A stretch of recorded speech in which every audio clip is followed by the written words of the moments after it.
Hi, YouTube friends. I'm here with Milo, the snoring Labradane, and we're here to bring you a second week of Learn Somatic Yoga. And somatic yoga is this beautiful blending of somatic movement and yoga therapy. And in the tradition that I like to teach it, it's about making these movements. We don't care what the movements look like. We're more into what they feel like on the inside of your body. So that space that only you can access. So remember that. I'll encourage you to close your eyes at any time if you feel safe. And the safety starts with finding a comfortable position in a good space. So, with this body prayer practice that we're going to be doing today for the lower body, we'll be addressing the toes to the hips, saying hello to those beautiful parts of your body. You can do it lying down. You might even do it in your bed. I often do it in my bed in the morning. You can put something down for extra padding. You could also do it in a chair or seated on the ground. And I know when I used to teach it in my classes, people would be in all the different positions, supine, lying down, sitting in a chair. So choose the way that feels best for you. You will want to have a strap handy. And if you're on the floor, please feel free to take a blanket or a pillow to put underneath your head as well. So we're going to get started by coming down onto our back. Perhaps bend your knees first and place your feet on the ground and see where your low back can be relaxed. And then if it feels comfortable, slide your feet out. If it feels like it's pulling your low back when you slide your feet out, then you may want to take a blanket and put it underneath your knees as well. A blanket or a pillow, something to keep a soft bend in your knees to start. And in somatic yoga, we always start with landing.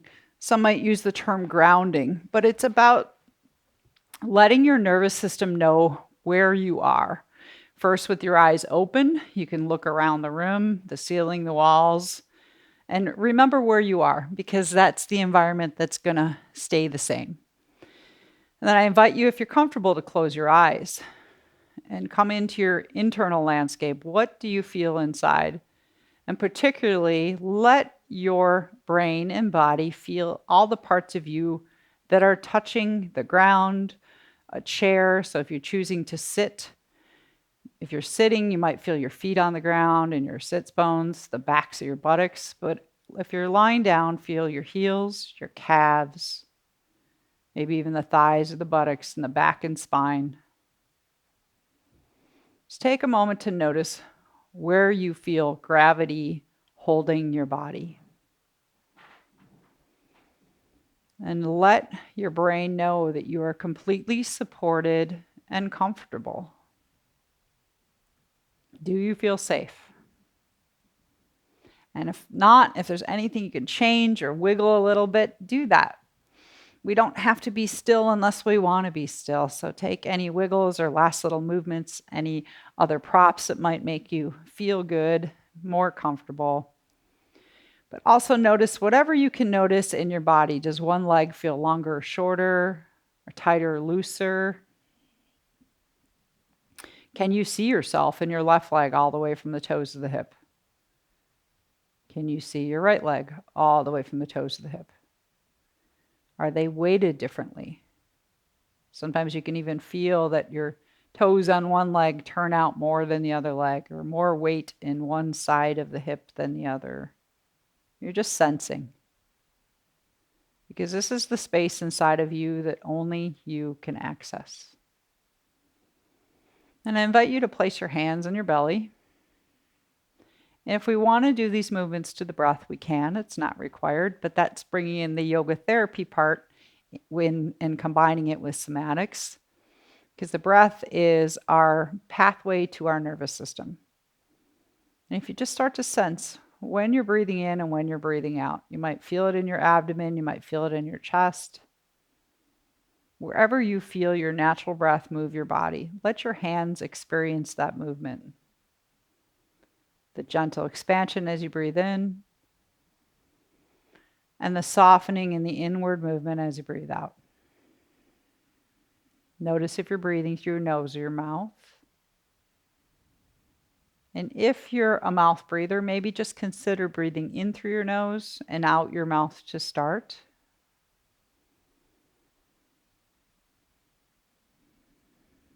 How does that feel? And anytime we change, even simple things like where we're breathing in and out, the nose or the mouth. If it doesn't feel right, if it makes you more anxious, then we go back to whatever we were doing naturally. So establishing that rhythmic breath in and breath out. And I'd ask you to bring your awareness, what I say, locate your left foot and toes. So without looking at it, even if you're sitting in a chair, without looking at it, can you, in your mind's eye, see your left toes? And next time you breathe in, squeeze your toes towards the sole of the foot as tight as you can. So you're going to roll them over. Imagine wrapping your toes around a pencil. And then exhale, just slowly release them to wherever they want to be naturally. Then take an inhalation and draw your toes back towards the top of the foot and spread them apart. And breathe out, let them relax. Very simple movement for the toes. But let the brain, this is the furthest it has to go, right? It has to go all the way down to the toes. Squeeze the toes as you breathe in towards the bottom of the foot. Breathe out, let go. Spread the toes. Breathe out, let go.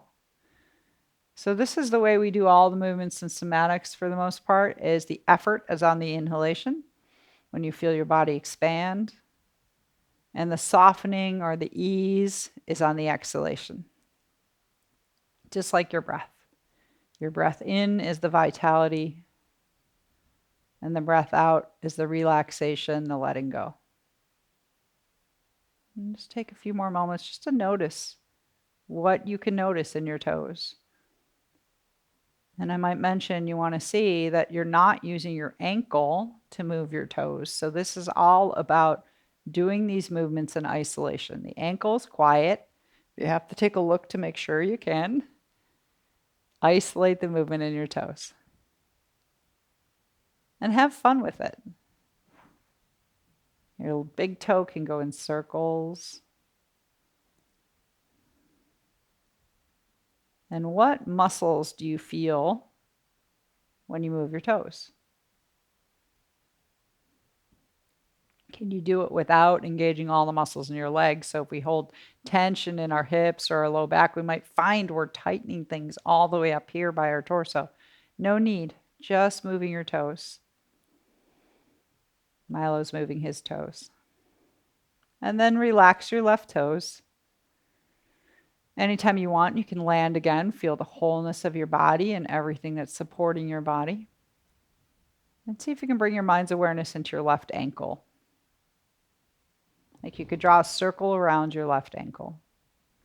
As you breathe in, reach the top of the foot away from you, or what we call this, so this is called plantar flexion. The sole of the foot will shorten and the top of the foot will stretch, but you're moving from your ankle, your toes are relaxed. Exhale, release. And then as you breathe in, draw the top of the foot towards your shin. You can push through your heel. This is dorsiflexion for your ankle. Exhale, release. So I like to say joints are just that. They're parts of our body that join two things together. So the ankle joins your foot and your lower leg. So as you breathe in, the effort to maybe feel the leg and the foot where they're stretching and where they feel compression. Letting go, releasing on the exhale. And just going back and forth between these movements. Once again, can you do it without having to use all your thigh muscles or your hip muscles, your low back, your shoulders relaxed, your jaw? Picture your ankle in your mind's eye. You're going to help your brain to make movement by picturing it. And just explore this back and forth. But anytime you want to take the foot into one of the positions, the ankle into one of the positions, and hold it there,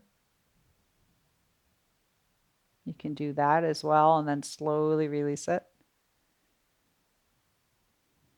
What can you learn about the muscles in your calf and your shin? Can you sense when you're drawing the top of the foot towards your shin, your calf muscle stretches and your shin compresses or shortens. Top of the foot shortens, the bottom of the foot stretches. And when you reach away, you can feel your calf tighten and your shin stretch, top of the foot stretch, sole of the foot tighten. Just becoming familiar with that.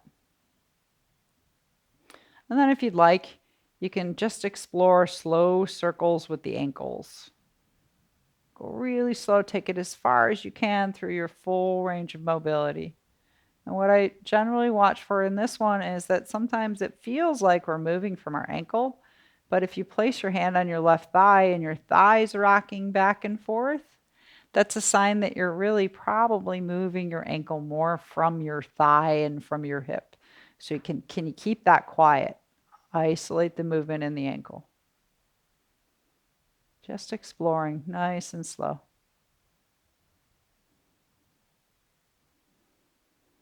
You can go both directions.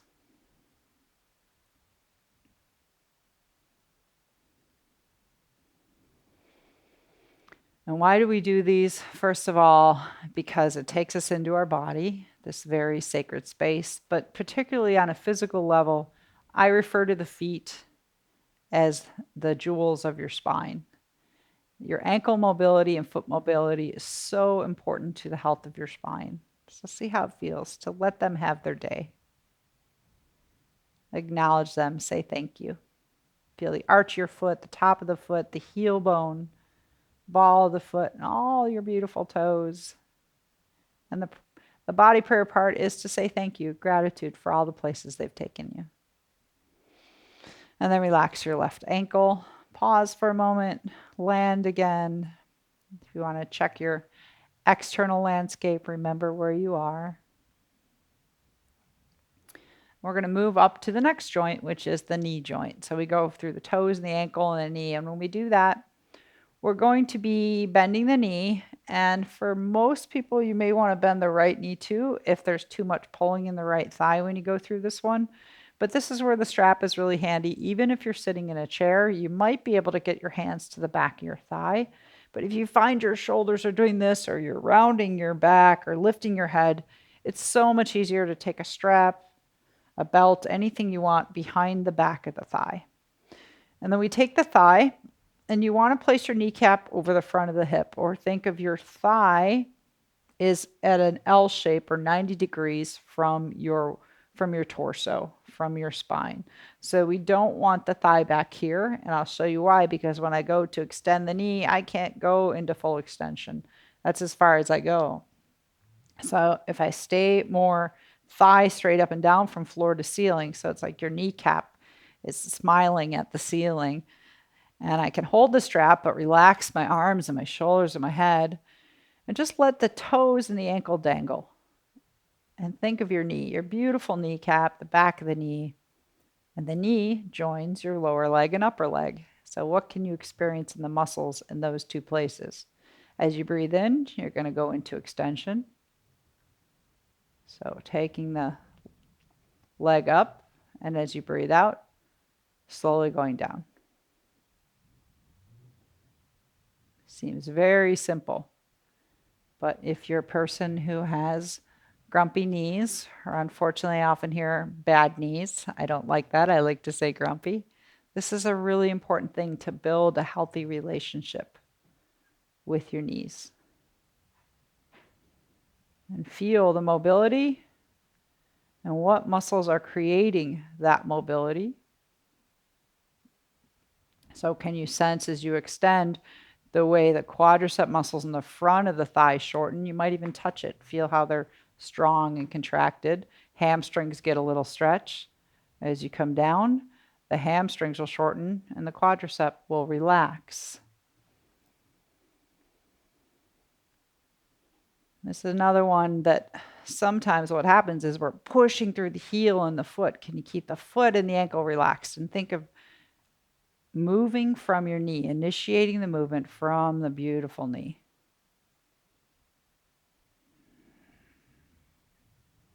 This is a bit simpler since the knee is a hinged joint. We just go back and forth.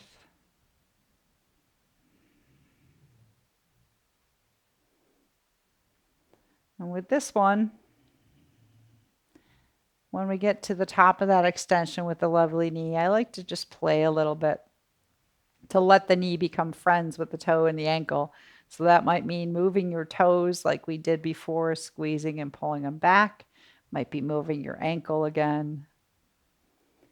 And with the knee in extension, see if you can feel the connection of the thigh all the way to the toes. Any movements you want with the toes and the ankle. Check in with your upper body, shoulders relaxed, jaw. Just having a little party in your left leg.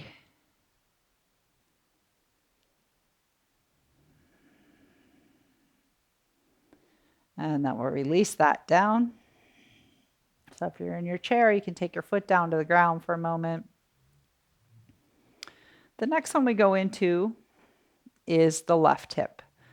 So deciding where hip is in your mind's eye might include using your hands. Take your hands and feel around the hip crease. So where does your leg become your hip, right? So we say the hip, but we're going into the joint. Where is that joint for you? And we lift the foot up just a little bit and think of the circular area of the hip joint and start to make those circles. You can make any pattern you want. You can make a W or a V, but I start in circles. And what you may be surprised to find out is that where it feels like you're moving from your hip, oftentimes we're moving from the leg, or the whole pelvis is moving, where we're trying to isolate the hip crease. So what I encourage you to do, just to test yourself a little bit, is take the strap, put it around the front of the shin and the top of the thigh, and just loosely tie it. Keep your back relaxed. And if your back is pulling, you can go to right leg on the ground, releasing.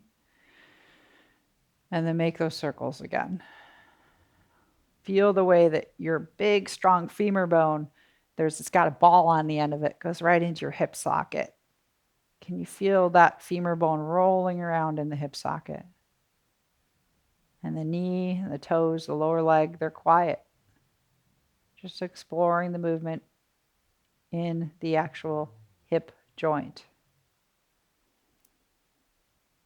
I like to imagine the hip like a baseball glove. And the head of the femur bone is fitting right in there. You're just gently rolling it around in the glove. Go nice and slow.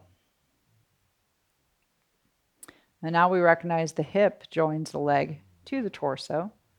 So you're going to feel muscles in your leg, but you're also going to start to feel the muscles in your abdominal area, some of the abdominal strengthening muscles, your outer hips, maybe your glutes in the backside, your gluteus muscles, and then the outer hip. Notice what you feel. When do muscles feel compressed? So think of making a fist. When do they feel like they're stretching? Think of stretching your fingers apart. And exploring your range of motion without any sort of pain or discomfort.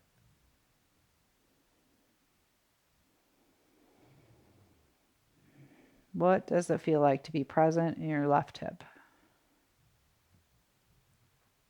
If you do experience discomfort, then we work on what's called a sensation scale of 1 to 10. So you can decide, that was too much sensation. Pain is a ticket out, we stop. But if it's too much sensation, make smaller movements.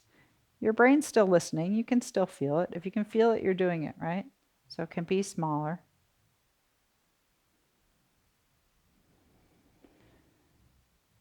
And finish up with your beautiful left hip. And you can take your foot down. If you tied your leg, please untie your leg. And whether you're in a chair or on the ground, take both legs in the same position. So find some symmetry in the body, maybe shake it out for a moment, and then be still, because this is the magic moment. Land again, feeling any parts of your body that are touching the ground. So in a chair, your feet, your buttocks, your hips, and lying down the length of your back of your legs through your hips and your spine. But pay particular attention to your two legs, your left and right. And the magic is, can your brain sense any difference between your left and right legs that was not there when you started this practice? And it can be anything. One heavier or lighter than the other, feeling longer or shorter. One leg just more available to you. What do you feel if you compare your two legs? If they had a conversation with each other right now, what would they say to each other? And you can make it as fantastical as you want. And this is how our brain learns. It learns in the movement, but it also learns in the stillness. It's mapping out where is the left leg and where is the right leg, and what does it feel to be fully present in your legs.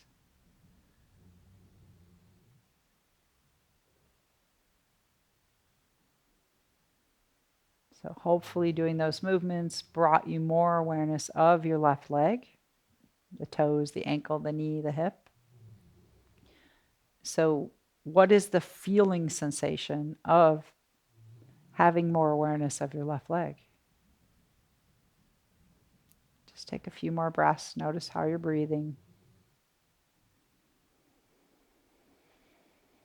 And then in between the two sides, whether you're seated or lying down, we're going to take a full body yawn. I'm listening to Milo snoring back here. He's motivating me. So take your big breath in, and as you do so, reach through both legs, reach your arms, even in a chair, right? Tighten the muscles to the bones. You can make a fist or push through your feet. Feel your back arch. Take a big breath in. And as you breathe out, I'll see if I can make you yawn. Let it all go. There's our pendiculation. And we're ready to start again. And with the beginner's mind, because your right leg might be different than your left leg. My right leg is my grumpy side, my left side is my happy side, but you just never know. So start by landing into your whole body, whatever's touching the ground. Give your nervous system that invitation to have a date. It's like you set the table first. You want everything to look right in your environment. And then land yourself in your your right foot and toes. Can you see your right foot? Can you see your right toes with your mind's eye? Maybe not all the toes are there today. That's okay. And as you take a breath in, squeeze the toes towards the sole of the foot. Squeeze them towards one another. As you breathe out, release. Breathe in, spread the toes and draw them towards your kneecap or towards your shin. Breathe out, release. And that's the simplest movement we can do with the toes. The movement is simple, but the space of awareness is broad. Can you feel all those muscles in your feet, all those little bones, moving your toes? And can you keep your right thigh relaxed, your knee, isolating the movement and just your beautiful right toes? We say your toes are your grip into reality in the subtle body. But you can stay present and just feel your muscles, your bones. And let your mind picture them moving. I like to make circles with my big toe because it can do that. The big toe has a little bit better range of motion. It also holds more space in our brain. It's the smartest of all our toes. And then relax your toes. And always check in. So I'm noticing I'm unfortunately tightening up my left hip and buttocks as I'm moving my right toes. These are things that happen. So can you tell that left leg to be completely on holiday? Or if it's your shoulders you're feeling or your jaw, everything else on holiday, there's just one part of your body at a time that's doing something active. And now land yourself in your right ankle. Notice what you can see in your right ankle. Notice what you can't see. And as you breathe in, you can Push through the ball of the foot to feel the top of the ankle open, the back of the ankle tighten, or you might even feel your Achilles tendon in the back and your calf. Breathe out, just release it. You don't have to pull it back, just release. Then breathe in, draw the top of the foot towards your shin. You might push through your heel. You'll feel your Achilles stretch, the back of the calf stretch, your shin shorten. Exhale, release. So finding that isolated movement in your right ankle. Check to see your right thigh staying relaxed as much as possible. And think of the ankle as the bridge from the foot to the leg. We look for things like jerky motions. Anytime things feel sticky, go slower, because that's a sign it's not that the muscles and the bones and the nerves aren't there. We know they're there, but sometimes the mind loses sight of them. The brain does. So go through those sticky spots slower. Reacquaint yourself with those areas. And notice when the sole of your foot stretches, when it short tightens. And the same with the top of the foot. And then if you'd like, you can make slow circles with your right ankle.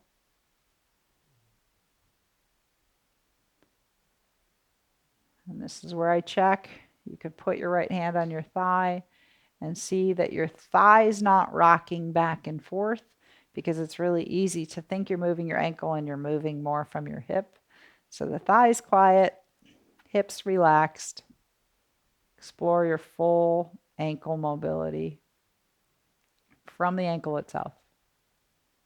And I use the imagery of anatomy, which is this idea that if you can picture the bones in your ankle, even the bones in your foot, and your ankle represents in the subtle body our ability to change directions on our path, on our journey, and that freedom to do so.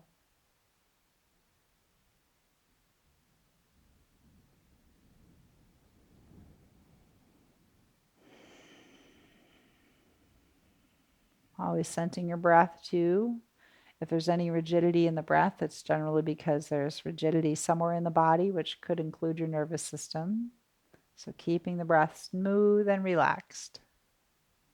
And then we'll let that right ankle relax completely. Take a moment. Say thank you to your beautiful right ankle. We'll be moving in to our right knee. So before you move it, can you see it in stillness? What's available to you and what's not? The kneecap, the sides of the knee, the back of the knee. Now we'll be sliding the foot in. If there's any pulling in the top of the left thigh, then I encourage you to also place your left foot on the ground or have something, a bolster, something behind your left leg. And don't be a hero taking your hands back there. If your shoulders are doing this or head's lifting up, we want the shoulder blades to relax on the ground, the outer shoulders. And remember that the leg itself, we don't want it back here because we can't go into full extension. It should be 90 degrees from the body. So a strap is really nice unless you have super long arms like I do. But I still use a strap so I can have my elbows down, my shoulders relaxed.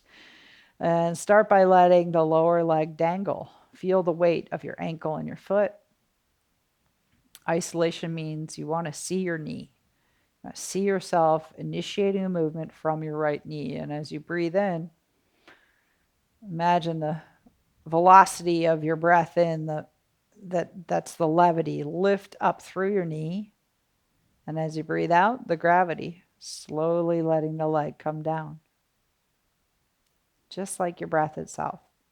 Breath in is the levity, we lift up, a little effort in doing so. And the breath out is the gravity. It's easy to feel ourselves fall into the ground, but we do so slowly with control.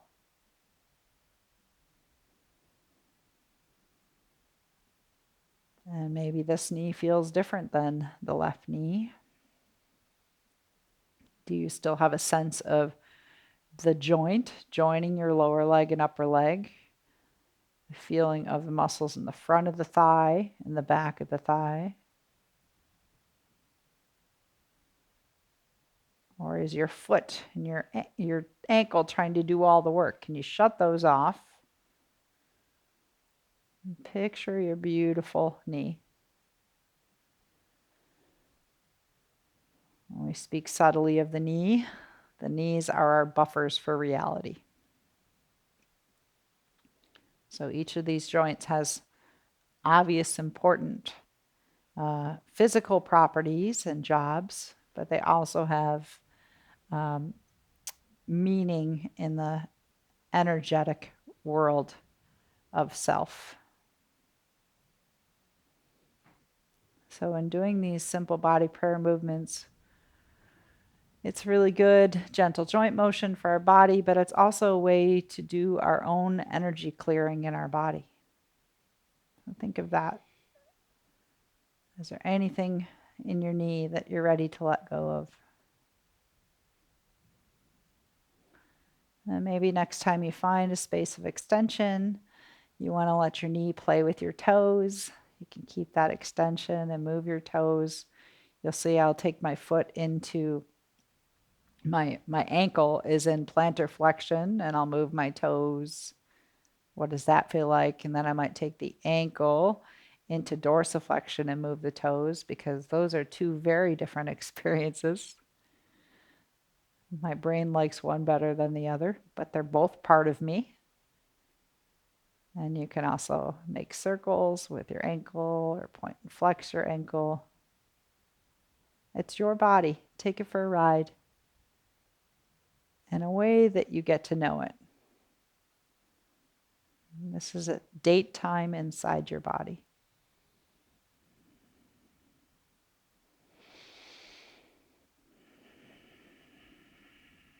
Just feeling the wholeness of your leg from your toes through your knee, even the weight of the leg bones coming into your hip. And then we'll let that come down. And speaking of hip, it's time for your right hip. So go ahead and use your hands as feelers if you want. Where's your thigh or your leg? And where is your torso and your actual hip? And then where is the joint?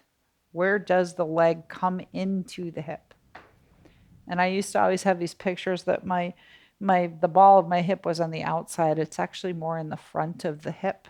So picture that in your mind's eye, that beautiful femur bone with the ball on the end fitting into that baseball glove hip socket.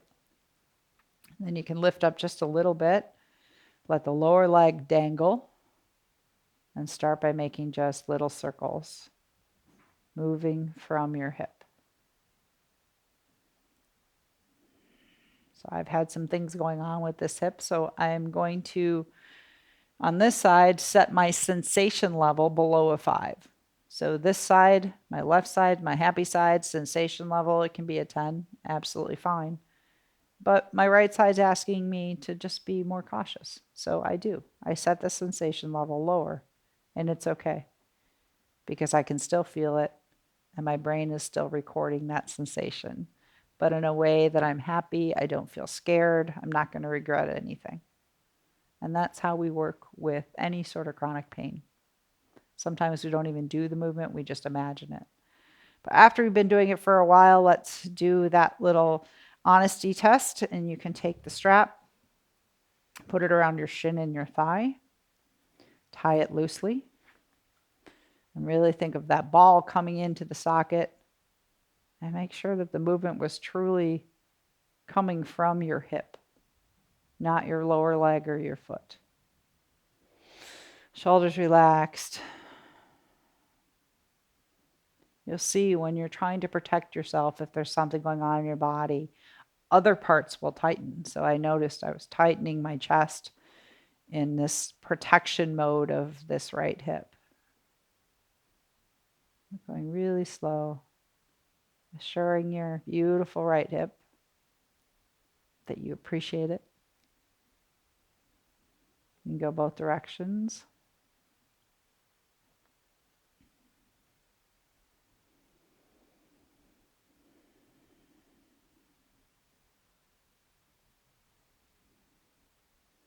And then we'll finish with the right hip.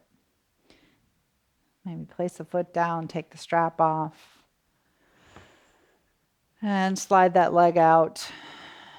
Find a place where your body feels like it's the same on both sides, more or less, at least physically, and just be present in your body for a few moments, a few breaths, a few minutes, whatever you have for yourself, because you're worth it. And this time inside is precious, it's healing. And it's a time for you to experience sensation,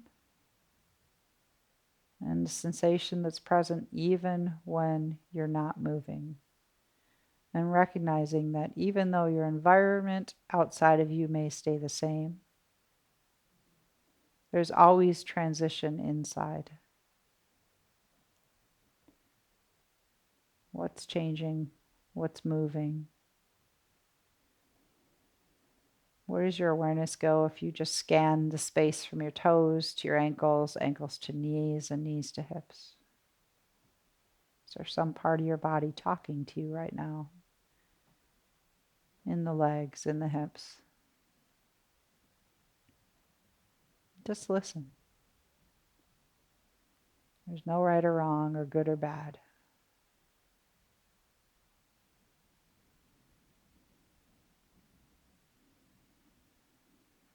And understanding our sense of impermanence, that's what these practices give us, that whether it's delight in our body or discomfort, everything is impermanent.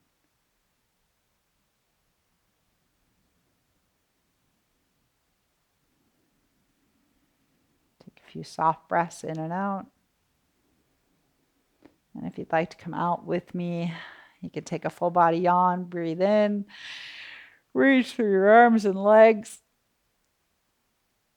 I like to pedal my legs a little bit. Take another big breath in, and on a breath out, just let it go.